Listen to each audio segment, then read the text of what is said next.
एक ही परिवार के 7 लोगों ने एक साथ दे दी जान। पंचकुला में बुराड़ी जैसा कांड, पूरा परिवार एक साथ खत्म। कर्ज की ऐसी मार, सबने दे दी जान। साल 2018 उत्तर दिल्ली के बुराड़ी इलाके में जब एक ही घर से 11 लोगों के शव रस्सी से लटके मिले थे। इस सनसनीखेज वारदात ने पूरे देश को हिलाकर रख दिया था। लोगों ने जब शवों को देखा था तो रेलिंग पर सभी शवों के हाथ और पैर बंधे हुए दिखाई दिए थे। इतना ही नहीं, 10 शवों की आंखों पर भी पट्टी बंधी थी। आज भी इस घटना के बारे में सोचकर रूह कांप उठती है। अब एक बार फिर ऐसी घटना सामने आई है जहां एक परिवार के 7 लोगों ने एक साथ जान दे दी। मामला कहीं और का नहीं है बल्कि हरियाणा के पंचकुला का है। एक ही परिवार के 7 लोग, माँ, पिता, बेटा, बहू और 3 मासूम बच्चे, सबने मिलकर जहर खा लिया और चुपचाप मौत को गले लगा लिया। दिल दहल जाता है ये सोचकर कि एक परिवार जो कभी साथ बैठकर जिंदगी की उम्मीदों पर बात करता होगा, वो एक दिन साथ बैठकर मौत की तैयारी कर रहा था। ये घटना पंचकुला के सेक्टर 27 की है। जानकारी के अनुसार ये परिवार मूल रूप से देहरादून से था और हाल ही में पंचकुला में किराए पर रह रहा था। सोमवार रात करीब 11 बजे पुलिस को एक सूचना मिली, एक कार में कुछ लोग तड़प रहे हैं। जब पुलिस मौके पर पहुंची तो देखा कि कार में 6 लोग बेसुध हालत में पड़े हैं। उन्हें तुरंत अस्पताल पहुंचाया गया, लेकिन तब तक बहुत ही देर हो चुकी थी।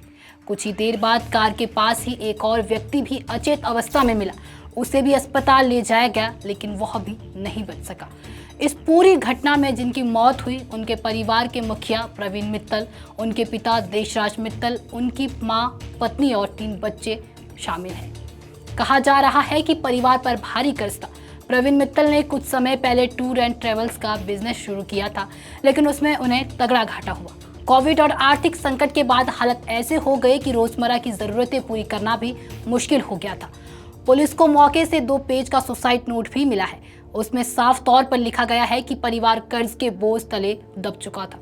अब ना तो कोई रास्ता बचा था और ना ही कोई उम्मीद। उन्होंने लिखा कि बच्चों को इस गरीबी और तंगी में जीते हुए नहीं देख सकते थे, इसलिए उन्होंने साथ में मरने का फैसला किया। इस नोट में कहीं भी किसी पर कोई आरोप नहीं है, सिर्फ थकावट, टूटन और गहरी निराश की झलक है। स्थानीय प्रत्यक्षदर्शियों ने बताया कि गाड़ी दोपहर से ही खड़ी थी, लेकिन किसी को शक नहीं हुआ। रात में जब लोग बाहर निकले तब किसी ने देखा कि अंदर लोग तड़प रहे हैं। जब तक पुलिस आई और एम्बुलेंस बुलवाई गई तब तक सब कुछ खत्म हो चुका था। ये रास्ता हमारे घर के बिल्कुल पास ही है। हमारी यहाँ गाड़ियाँ खड़ी होती हैं। हमारी घर की गाड़ी के बैक साइड एक गाड़ी और खड़ी है, उत्तराखंड नंबर। तो भैया नीचे सैर कर रहे थे, उन्होंने बताया कि गाड़ी खड़ी है और टावर लगे हैं गाड़ी के ऊपर। मैंने कहा जी कोई अंदर होगा, देखो एक बार। तो जाके देखा हमने, गाड़ी खोल के, गाड़ी के अंदर बंदे लेटे हुए थे। मतलब आगे बच्चा था, आगे एक दादी थी वो लेटी हुई थी, और एक क्या कहते हैं अंकल जो साइड पे बैठे थे वो जिंदा थे। तो मैंने उनको, वो कह रहे कि ना हम यहाँ पे बाबा के पास आ रखे थे, हमें होटल नहीं मिला, रात को हम गाड़ी में ही सो रहे हैं।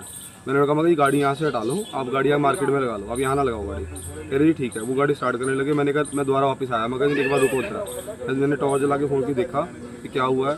देखा सबने एक दूसरे के ऊपर उल्टी करी हुई थी। तो मैंने कहा जी कोई और दिक्कत है। मैंने कहा आप गाड़ी से बाहर आ जाओ। मैंने बाहर निकाला, उनको चाबी उनसे मांगी, यहाँ बिठा लिया मैंने रैंप के ऊपर उनको। वो कहते हैं भी हमारे ऊपर कर्जा है, भी हम क्या कहते हैं बैंक का कर्जा ज़्यादा हमारे ऊपर, भी मैं भी मरने वाला हूँ, कह रहे 5 मिनट के अंदर बस। तो ऐसे करते करते वो भी नीचे गिर गए। और जो गाड़ी में थे सारे वो ऑलमोस्ट मर चुके थे, क्योंकि मैंने हिला के देखा उन्होंने कोई नहीं हिल रहा था। तो पुलिस वाले आ गए थे 2 मिनट के अंदर अंदर, पर एम्बुलेंस 40-45 मिनट में आई है। उसका वो मतलब अगर बचना चाहें भी तो नहीं बच सकता 45 मिनट में कोई। परिवार में मेरा ध्यान नहीं दिया, पर कह रहे एक लड़की भी थी। मेरे को लगे 2 लड़के हैं, और एक उसके अपना मम्मी पापा उनके, और उनकी वाइफ, और एक वो खुद। कह रहे हमने सबने सुसाइड करी है। कर्जा बताया, कह रहे हमारे रिलेटिव मतलब बहुत अमीर हैं, कहते हैं उन्होंने किसी ने हमारी मदद नहीं करी है।